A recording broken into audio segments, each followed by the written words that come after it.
आज हम बात करेंगे क्लिंडामाइसिन। हेलो दोस्तों, वीएसटी फार्मा में आपका स्वागत है 137 में।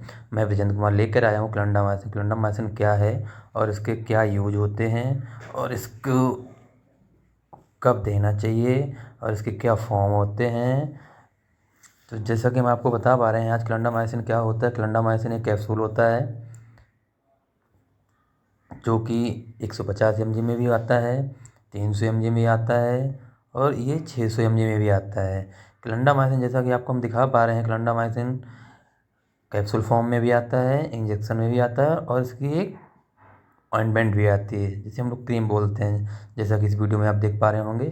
इसके बारे में हम आज डिटेल से बताएंगे, आप लोग इसके बारे में जान सकेंगे। इसको कभी देते हैं, किस लिए देते हैं और इसको क्या क्या फ़ायदे हैं और क्या क्या इसके कुछ साइड इफ़ेक्ट हैं। जैसा कि आप देख पा रहे होंगे, क्लिंडामाइसिन इंजेक्शन जो कि 150 mg का है, ये एक एम्पुल में भी आता है जो कि 2 ml में होता है और ये बायल में भी आता है जो कि कई डोज होते हैं, मल्टीपल डोज होते हैं। क्लिंडामाइसिन का इंजेक्शन इस टाइम में भी आता है, कई कंपनियां बनाती हैं। जैसे हम आपको दिखा पा रहे होंगे, आप देख पा रहे होंगे, ये दिख रहा है आपको, ये मल्टीपल डोज 6 ml का है। इसको मल्टीपल डोज भी बोल सकते हैं। और ये सिंगल डोज का होता है जो कि 4 ml का दिख रहा है आपको। कई कंपनियां बनाती हैं मार्केट में, हालांकि आप देख पा रहे होंगे ये नॉर्मली रूप से मिल जाता है क्लिंडामाइसिन के नाम से। सबसे पहले हम बात करेंगे आज क्लिंडामाइसिन देते किसको हैं, यूज़ किस में करते हैं। तो क्लिंडामाइसिन कैप्सूल जैसे त्वचा में, पेट में, हड्डी में, हृदय, नरम ऊतकों और त्वचा में होने वाले संक्रमणों में जो कमियां आती हैं, जो दिक्कतें होती हैं, इन्फेक्शन हो जाता है, उसमें हम यूज करते हैं, उसके इलाज में देते हैं, जैसा कि डॉक्टर के द्वारा एडवाइस किया जाता है। कभी कभी क्या होता है, हम ऑपरेशन, किसी को ऑपरेट हुआ है, कोई जख्म है उसका ऑपरेशन हुआ है, जब ऑपरेशन को कोई संक्रमण हो गया, उसमें दिक्कत आने लगी है, तो उसमें भी हम दे सकते हैं इसको, जैसा कि एंटीबायोटिक के रूप में। कभी कभी हम इंजेक्शन भी दे सकते हैं। ज़्यादा जख्म हो गया है, इन्फेक्शन फैल गया है, तो हम इंजेक्शन भी देते हैं। इंजेक्शन हमेशा आईएम दिया जाता है। इसका जो मेन यूज है एंटीबायोटिक के रूप में किया जाता है, संक्रमण को रोकने के लिए किया जाता है, त्वचा को इन्फेक्शन से बचाने के लिए किया जाता है। जैसे कि कभी कभी क्या होता है, मुहासे निकलने लगते हैं, कील मुहासे ऑपरेशन टाइप हो जाते हैं। ऑपरेशन हुआ तो जख्म टाइप का हो जाता है, और मुहासे निकला है तो ऑपरेशन टाइप का हो, जख्म टाइप का हो जाता है। तो ऐसे ही स्थिति में हम क्लिंडामाइसिन का यूज करते हैं एज ए प्रेस्क्राइब डॉक्टर। अब बात करेंगे हम क्रीम। क्रीम का यूज करते हैं, क्रीम स्किन में यूज करते हैं, जो कि कील मुहासे या स्किन में कभी कभी इन्फेक्शन हो जाता है नॉर्मल, उस पर यूज करते हैं। जैसा कि आपको वीडियो में देख पा रहे होंगे, जो कि ये आपको एक पिक दिखाई पड़ रही है कि फेस पे रेड रेड दाने से निकल आते हैं, इन्फेक्शन हो गया है, इसको हम क्लिंडामाइसिन को यूज कर सकते हैं इसमें।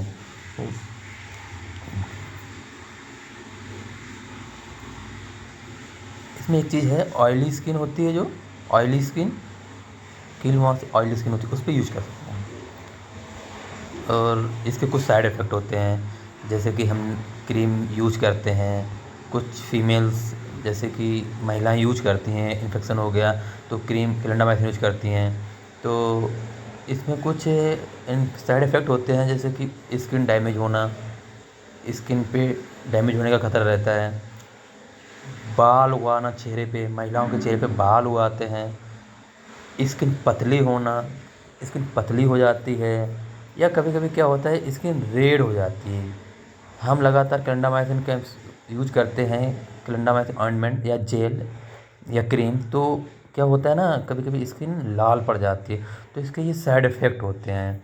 और इसका यूज ज़्यादातर महिलाएं स्किन को साफ करने में, यानी रंग गोरा करने के लिए यूज करती हैं। जैसे कि इसी क्लिंडामाइसिन क्रीम को यूज़ करने के लिए कुछ सावधानियाँ होती हैं, जैसे कि हम जैसे फेस में लगाते हैं, महिलाएं फेस में यूज करती हैं, तो सबसे पहले उनको क्या करना चाहिए, फेस को साफ पानी से, किसी सेम साबुन या नॉर्मल पानी से धुल लेना चाहिए। इसके बाद अच्छे कपड़े से उसको साफ़ कर लेना चाहिए। सूख जाने के बाद हमें इस क्रीम का यूज करना चाहिए, जिससे कि साइड इफ़ेक्ट कम होने के चांस रहते हैं। और हाँ, हम बात करेंगे इसको कब किस में नहीं यूज करना चाहिए। क्लिंडामाइसिन को एंटीबायोटिक के रूप में हम यूनी, खमीर, कवक के इन्फेक्शन जैसे होते हैं उसमें यूज नहीं करना चाहिए। इसका कोई यूज नहीं होता है, इससे नुकसान हो सकता है। और ये काम कैसे करती है, इसका जो टाइमिंग, हाँ, काम करने की जो समय अवधि है, तो वयस्कों में ये जब हम देते हैं किसी, जैसे मान लो किसी की एज 50+ है, 40+ है, वयस्क है, उसको अगर हम क्लिंडामाइसिन देंगे तो वो 6 घंटे में वर्क करेगी। और यदि किसी को यंग को देते हैं तो 1 घंटे में अंतर इसका दिखने लगता है। जैसे इंजेक्शन देते हैं तो 4 या 2 या 3 या 4 घंटे में यूज इसका एक्शन दिखने लगता है। और जैसा कि हालांकि हम इसी तरह हम बात करेंगे ऑइंटमेंट की, क्लिंडामाइसिन की। तो ऑइंटमेंट जो क्लिंडामाइसिन यूज करती हैं महिलाएं, फीमेल्स जो भी होती हैं अपने फेस को सही करने के लिए या इन्फेक्शन बचाने के लिए, तो इसका जो इफेक्ट दिखता है, इसका जो काम दिखता है, जैसे कि कब काम किया है, तो ज़्यादातर नॉर्मली तो वही 4-5 वीक में इसका रिजल्ट आने लगता है कि आपके फेस पे सुधार हो गया है। तो कभी कभी क्या होता है ना, 8 से 10 वीक में भी इसका वो रिएक्शन दिखता है कि हाँ ये काम कर रही है कि नहीं कर रही है। और इंजेक्शन तो ऐसा है ना, ये जैसे इंजेक्शन अगर हम ट्रीटमेंट में देते हैं इन्फेक्शन में, तो वो तो 2-4 घंटे में दिखने लगता है प्रभाव। कैप्सूल अगर की बात करें तो हम कैप्सूल जब देते हैं तो वो 6 घंटे में अपने आप से वर्क करने लगता है। खाने के बाद 2 घंटे में यूज करने लगता है वर्क, बट इसको हम 6 घंटे में धीरे धीरे दिखने लगता है।